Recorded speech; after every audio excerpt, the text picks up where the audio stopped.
44.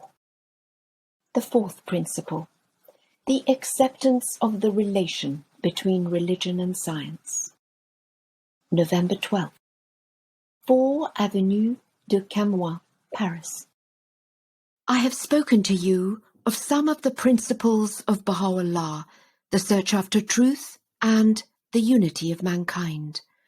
I will now explain the fourth principle, which is the acceptance of the relation between religion and science. There is no contradiction between true religion and science. When a religion is opposed to science, it becomes mere superstition. That which is contrary to knowledge is ignorance. How can a man believe to be a fact that which science has proved to be impossible? If he believes, in spite of his reason, it is rather ignorant superstition than faith. The true principles of all religions are in conformity with the teachings of science. The unity of God is logical, and this idea is not antagonistic to the conclusions arrived at by scientific study. All religions teach that we must do good, that we must be generous, sincere, truthful, law-abiding, and faithful. All this is reasonable and logically the only way in which humanity can progress. All religious laws conform to reason and are suited to the people for whom they are framed and for the age in which they are to be obeyed. Religion has two main parts. 1, the spiritual. 2, the practical. The spiritual part never changes.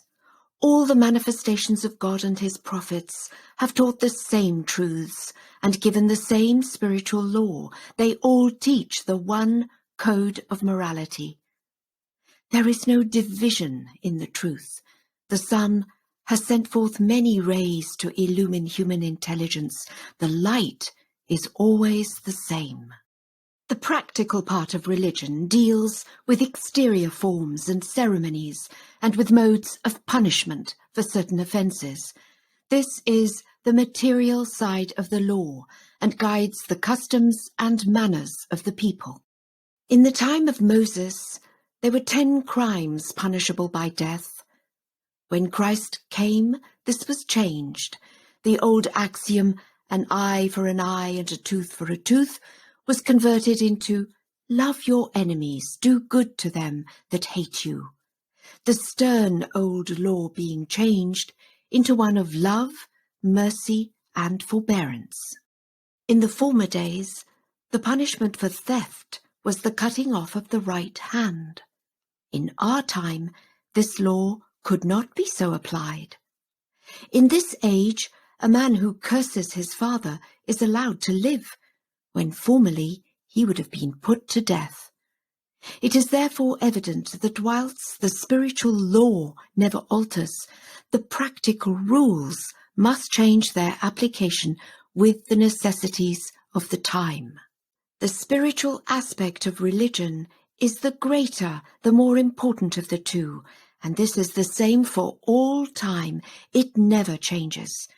It is the same yesterday, today, and forever, as it was the beginning, is now, and ever shall be.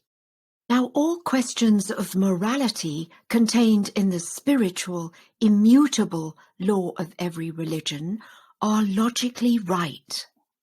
If religion were contrary to logical reason, then it would cease to be a religion and be merely a tradition. Religion and science are the two wings upon which man's intelligence can soar into the heights with which the human soul can progress. It is not possible to fly with one wing alone.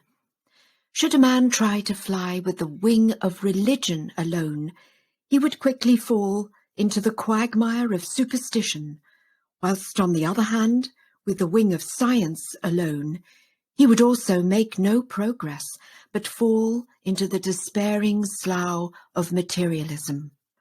All religions of the present day have fallen into superstitious practices, out of harmony alike with the true principles of the teaching they represent and with the scientific discoveries of the time. Many religious leaders have grown to think that the importance of religion lies mainly in the adherence to a collection of certain dogmas and the practice of rites and ceremonies. Those whose souls they profess to cure are taught to believe likewise, and these cling tenaciously to the outward forms, confusing them with the inward truth. Now these forms and rituals differ in the various churches and amongst the different sects, and even contradict one another, giving rise to discord, hatred, and disunion.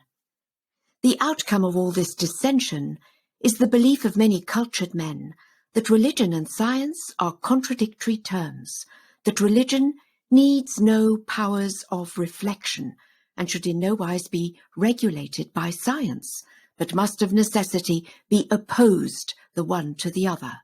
The unfortunate effect of this is that science has drifted apart from religion, and religion has become a mere blind and more or less apathetic following of the precepts of certain religious teachers who insist on their own favourite dogmas being accepted, even when they are contrary to science.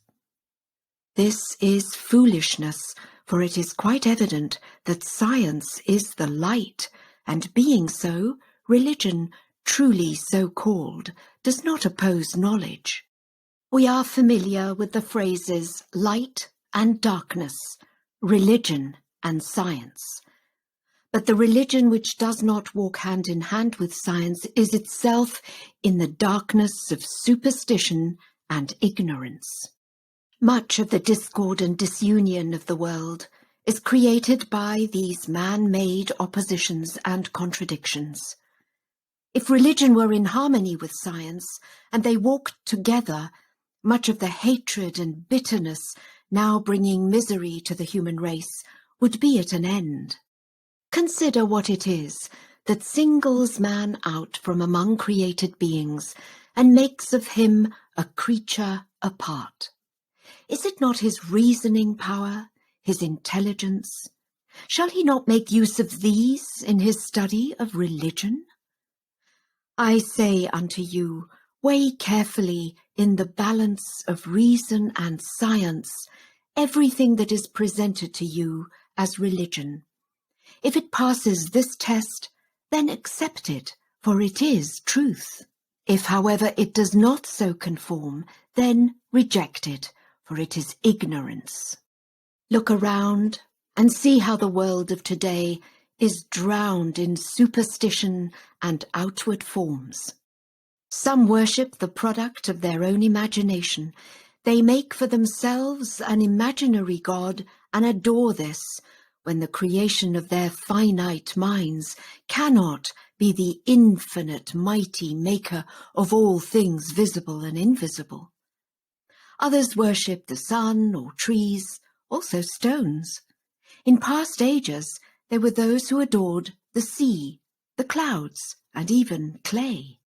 Today, men have grown into such adoring attachment to outward forms and ceremonies that they dispute over this point of ritual or that particular practice until one hears on all sides of wearisome arguments and unrest. There are individuals who have weak intellects and their powers of reasoning have not developed, but the strength and power of religion must not be doubted because of the incapacity of these persons to understand. A small child cannot comprehend the laws that govern nature, but this is on account of the immature intellect of that child. When he is grown older and has been educated, he too will understand the everlasting truths.